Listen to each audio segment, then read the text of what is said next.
Hello, and welcome back to another episode of Criminal Justice Corner.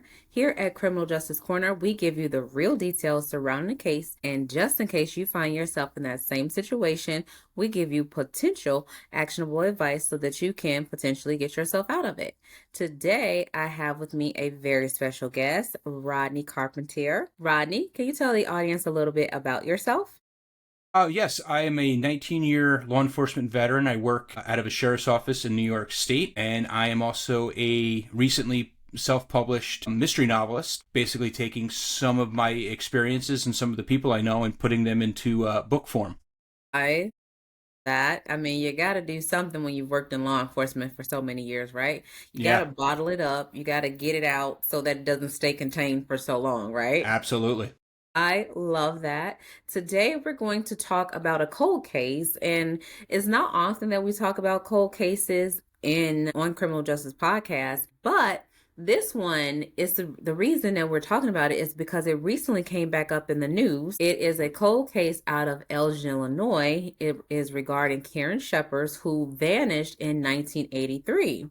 Now, the Elgin Police Department was doing a podcast, and on that podcast, they were talking about a cold case, and it just so happened to be Karen's cold case. And in that podcast, they were referencing her case and some details about her case. And because of that, details about her case came out, and it caused them to do some further investigating. And because of that, they started to search the rivers around the areas where she had went home. So she vanished on her route home from a party one night in 1983. So they searched the area now in 2025, and they were able, using sonar equipment and searching these, rivers around her route, they were able to find her in her vehicle. After transporting the vehicle to the medical examiner's office, they were able to find her after all these years. That is astonishing to me. What do you think about that, Rodney? Like, why didn't they search these rivers back in 1983? Probably because the technology just didn't exist back then. Okay. I listened to the podcast very recent, so it's very fresh in my mind, Yeah. and they the way that the two detectives, Matt and Andrew, kind of approached the case was without any judgment on what other folks had done in the past. They said, let's start from the beginning. Let's pretend that this just happened, Yeah. and let's go back. And if you listen to the first couple episodes, they detail the case and they talk about all the details surrounding it. But one of the first things that they kind of investigated was whether or not, number one, Karen had any reason to disappear of her own devices. Was she running away from something? Was there Right. somebody that she needed to get away from? Number two, did she have some kind of reason that she might hurt herself and commit suicide? And I think their investigation being so thorough, they spoke to friends, family, co-workers. They went back to interviews that they had with her boyfriend at the time. They went back and did all these things to kind of establish that that wasn't who Karen was. So as soon as they took that off the table, it was like, okay, well, what's the next thing? Absolutely. Was there some kind of foul play? And going back and talking to people, and there were some suspicious things, and they highlighted some of the serial killers that were out in that area, but there was still nothing that really kind of Road. rolled that way. And they actually, I forget which episode of the podcast is, but they start the episode and the first thing they say is, hey, we had 6 theories. We did the first 2. We're eliminating 3 through 5. We're going right to 6. She, on her way home, something happened. And as soon as they kind of cut that out and they kind of had a focus, Okay. things moved very quickly. And Wow. again, the partnerships and the relationships that they built with the not-for-profit organization Yeah. Chaos Divers and all that Yeah. stuff And they was had sonar amazing. equipment. Right. Yeah. So I just think it was having fresh eyes with brand new technology. Yeah. And again, Elgin is a police department of about 195 officers, and that's bigger than it's bigger than where I work, Okay. but it's also not it's not a major city. It's Yeah, not like a Chicago. major count. Yeah, it's not Chicago. It's not New York. It's not Right. LA, where they would have people to dedicate to this. You Yeah. look at just stuff you can glean from the internet. They only have maybe 20 detectives, and a lot of credit to the agency, especially Chief Anna Lally, who said, you know what, I'm going to dedicate two of my best people to this. People who had the background, and they had such a diverse background that they brought to this, and the dedication. And I don't know if we're getting into spoilers or what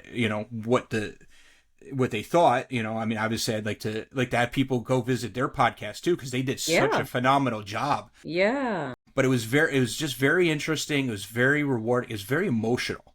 Yeah. I found myself tearing up just Mm-hmm. knowing, having worked in law enforcement for 19 years, you don't have a lot of really super positive stories always in the end. Definitely not. Yeah. And you look at the fact, this incident happened 42 years ago, Yes. where Karen disappeared. Yeah. I've been working. I've only been alive for 43 years almost. I mean, I'm saying this happened. Within the first year of my life. Right. And you consider that, now that I spent, nearly 2 decades in law enforcement, the people who worked on that case originally, have been retired, Yeah. maybe have passed away, Absolutely.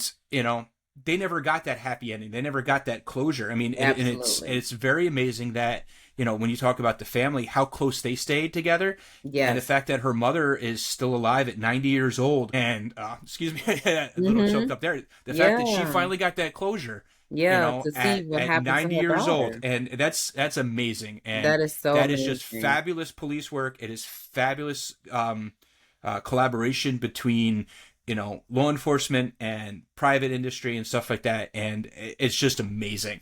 Yeah, I recently got to meet Chief Lowley at a conference Oh, in really? April. Yep. She was actually getting an award at that conference.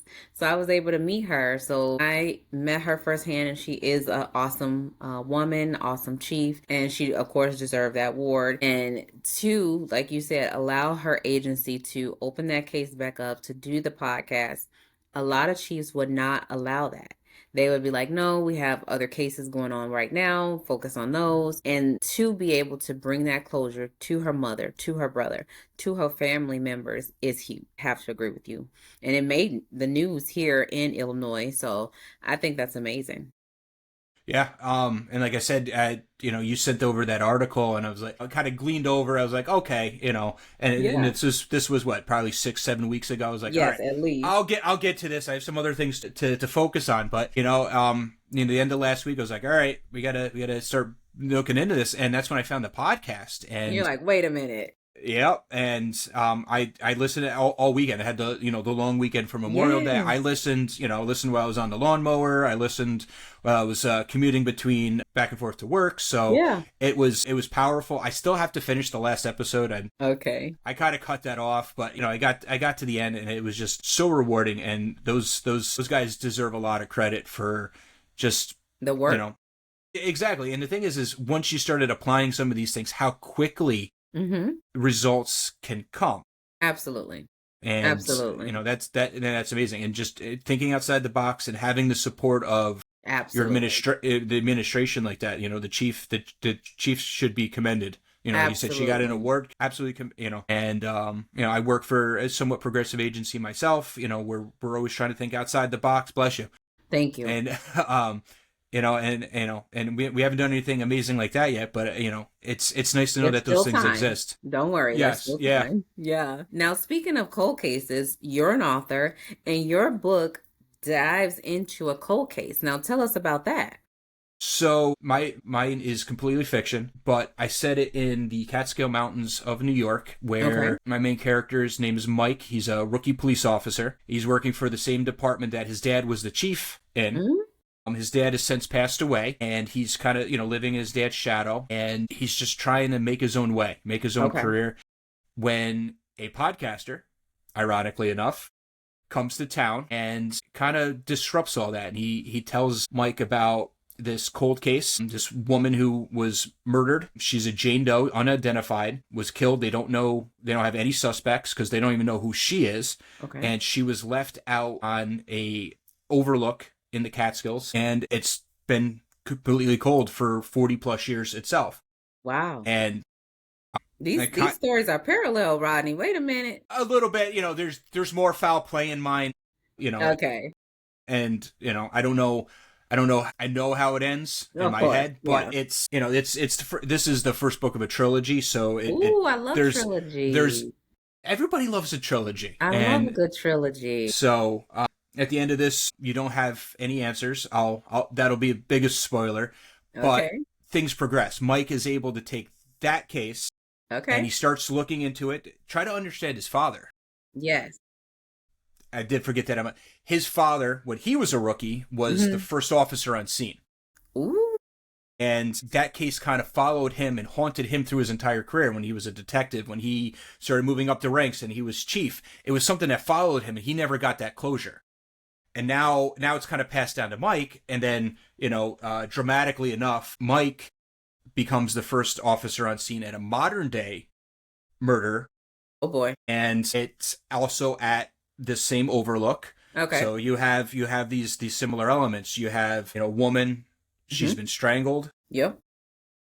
Cop named Ellis, their last name is Ellis, and the Overlook. So you have all these elements, and based on Mike's beginning to investigate and trying to work with this and trying to, again, find his way, he's able to crack the case wide open. Okay. He's able to crack the cold case wide open and bring new information out. Wow. Which is going to, bring Lead into forward the trilogy. Right, leading into the trilogy. So yeah, very similar elements when you talk about, just the amount of the cold case and looking for closure and all those things. Now, what made you, as an author, want to write a story about a cold case? I mean, I know your LEO background, but what made you want to write a story about a cold case? Well, I think cold cases, I mean, obviously they became a popular media thing for a while there. They had cold case TV shows, there's cold case files, there's all sorts of stuff. So I think them all.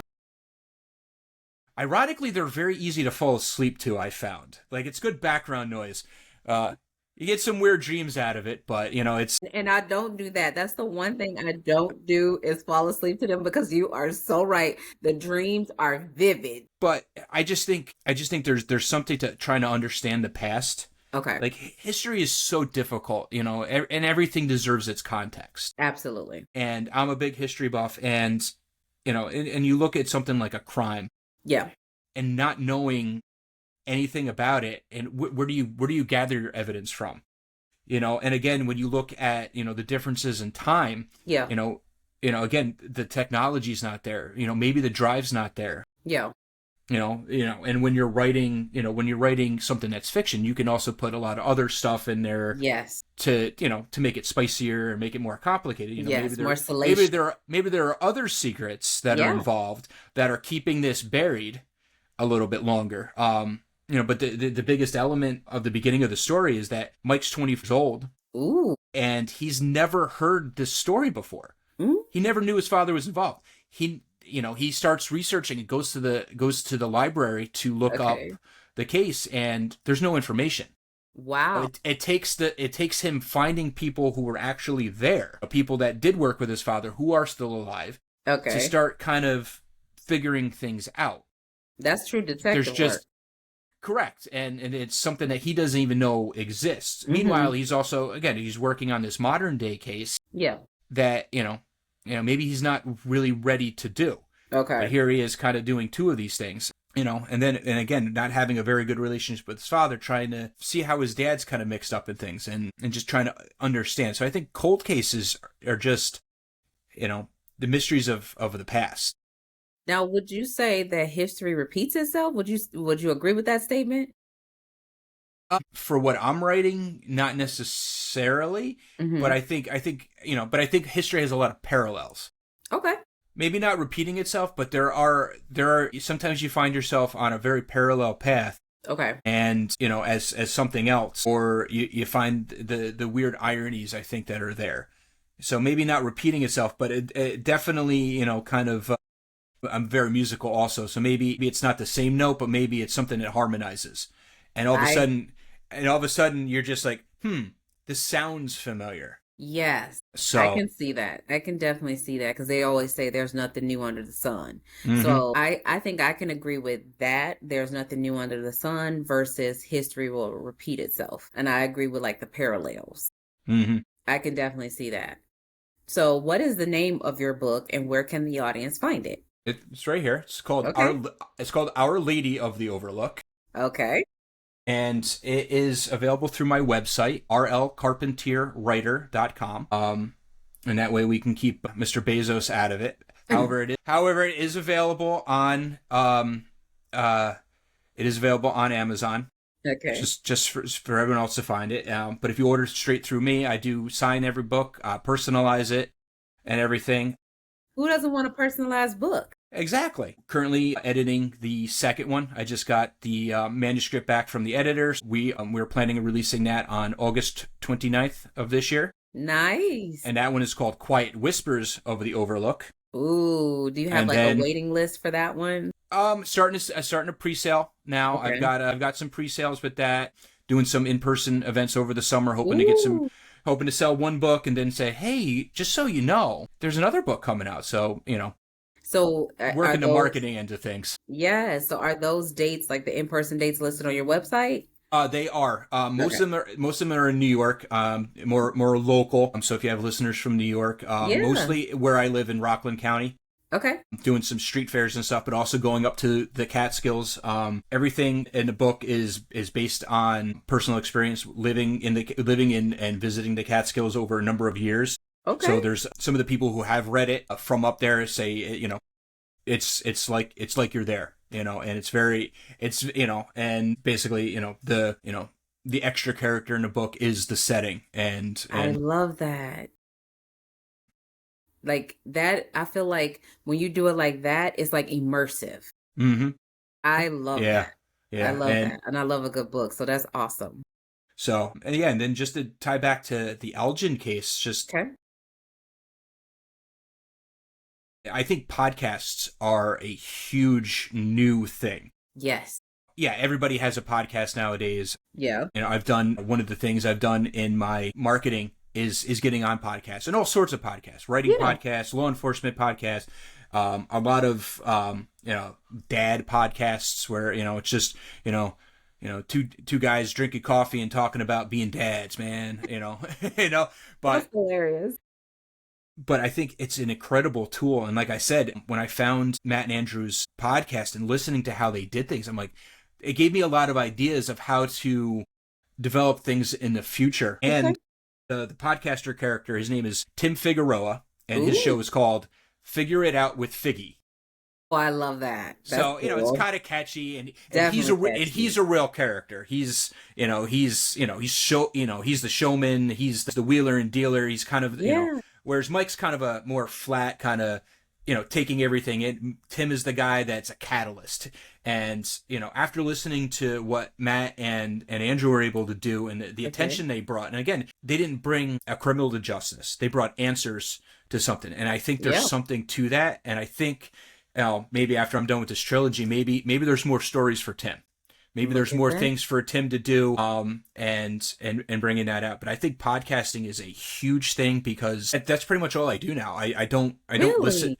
I'll listen to music occasionally. I do a lot of audiobooks. I have about a 45-minute commute back and forth to work, so I'll do audiobooks. That's my main way of consuming literature right now. Okay. But for the most part, it's all about podcasts, Wow. and there's so many different angles. And one of the nexuses of this idea was I used to listen to a really great cold case criminal podcast called True Crime All the Time. They have True Crime All the Time and True Crime All the Time Unsolved. Sorry to plug someone else's No, podcast on it's your fine. 'Cause I podcast, was gonna but ask. I was really gonna ask. it is a fabulous. There's two guys. They have great personalities Okay. together. When I came up with this idea for the book, which was on a dreary midnight when I was working a Mm. double, and I was Okay. exhausted, and this idea popped in my head, and the first thing is there's got to be a podcast involved. Mm. And I've read a couple of more contemporary novels or short stories that involve podcasting or some sort of that in cold cases. So I think it's maybe not its own genre, but it's definitely a way of exploring mysteries and things like that nowadays. And again, I got a ton of great ideas from listening to Elgin, Illinois' podcast, and just in the collaboration too, like bringing in other people who may be able to help. And Yeah. the chaos divers, they've said they've recovered, I think, 20 missing persons at this No point. way. And the work that they've done, I mean, they have a YouTube channel apparently also, and that's Really? how they're not profit, so that's how they kind of raise their funds between that and independent donations. But I think podcasting, YouTubing, that kind of stuff, I think that's the wave of the future Definitely. when it comes to this sort of thing. Mm-hmm. I definitely think fiction writers, and creative people are starting to pick up on that too. I think you're going to see a wave of this start coming out. Yeah, I think it's that so much like YouTube and like you're saying podcasting more so because people are getting away from like cable. Like Mm-hmm. they're not doing that anymore. Like that used to be the thing. Like, oh, Yeah. I gotta get cable so I can watch this, so I can watch that. Now people are like glued to YouTube. They're glued to like Hulu. They're glued to Netflix, that kind of thing. Because Right. everything you can get on cable, now you can get on these streaming services. So I definitely can see those being even bigger than they are today.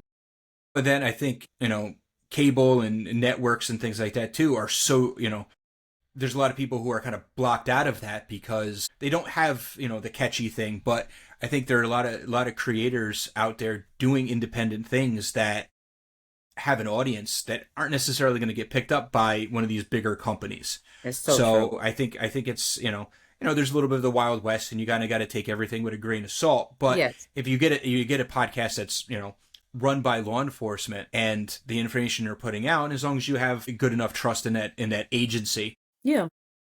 you can really get something out of that, and really bring answers and closure Yeah. for folks. Yeah. And me personally, this case also has a very similar resounding thing to a local case up in the Catskills also, which Hmm. I'm looking to maybe do a true crime book on. Um, it's a cold case, about 22 years ago, 23 years ago. Young woman, mother of three, left her job. She was a nurse at a nursing home, and she had about a 10-minute commute from her job back to her house. Okay. Left her job at 11 o'clock at night and was never seen again. Ever. They still haven't recovered her vehicle. They haven't found her. The New York State Police have done extensive investigations. I've seen YouTube channels where they're starting to look at bodies of water and see if that's an option. They haven't found anything yet. I'm really interested to see if chaos divers were involved in this at all, and maybe personally reach out and just say, hey, Check maybe this this is one out. something. Check this one out. I think that, but I kind of want to do that. I have distant friends who are related to this woman. Really? So yeah, so you talk about cold cases, and Yeah. the Catskills, and it's eerily similar. And Wow. it was probably, that could have very well just been a very tragic accident, but there's still no Yeah. closure. You Yeah. know, And the families definitely want that. And sometimes they yeah, need that. yeah. Yeah. It's Now, really. Now, here at Criminal Justice Corner, I always like to leave my listeners with takeaways. Considering we've been talking about cold cases, considering the law enforcement background that you have, what would be a good takeaway for them for today? I think a good takeaway for your listeners today is just the fact that law enforcement's really moving forward in things, the technology that's available.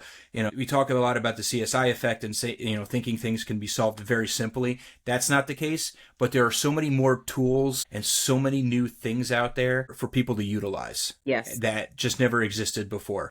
Yeah. DNA is a huge thing. You talk again before I listened to the podcast, not knowing the sonar and the technology that existed to search rivers. Like Yes. you said, nobody ever thought to look in the river. Maybe they did, but just the way it Didn't. was set up didn't have the way to map it quite the way that the modern technology did. So I would like to say that we can bring home, more of these cold case victims, and solve some of these and bring closure to some of these more historical things.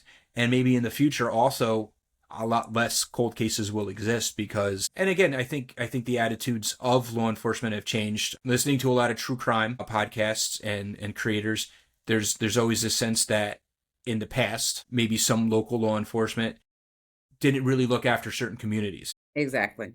And I think more and more we're getting away from that, and all people matter, and and law enforcement with the tools is really looking after things, and they don't take anything for granted.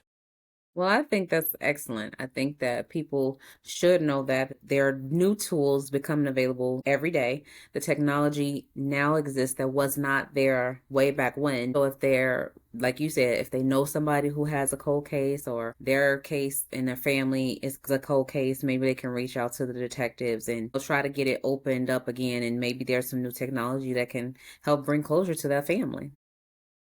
Absolutely, and I think that would be amazing to hear Yeah. more. It'd be amazing to hear more stories like Karen Shepard's. Absolutely, because that I'm sure the family probably thought it would never happen, and Yeah. so to hear, and I don't know even know if they told the family that it was going to be on that podcast, but they did tell the family when they were like searching and stuff like that. So I know they were probably like elated once they got that news. So Yeah. like you said, it would be amazing if more people got closure in their families for their loved ones. Yes. Well, I want to thank you so much for being my very special guest today. And I want to have you tell the listeners one more time where they can find your book and the name of your book. Okay, again, right here on the screen, Our Lady of the Overlook. It is available on Amazon, but if you want that signed, personalized copy, you can go to RL Carpentier. That's TIER at the end, writer.com. rlcarpentierwriter.com, and be available there. And you can pre-order the second book in the trilogy. And once we get the numbers up on that, we'll be working on the third part. That I can't wait for all of them to be out. That's going to be super amazing. Love a good trilogy. So thank you. And I want to thank all of our listeners today. If you have not already, please like, subscribe, and share this episode of Criminal Justice Corner. And we will see you on the next episode. Thank you.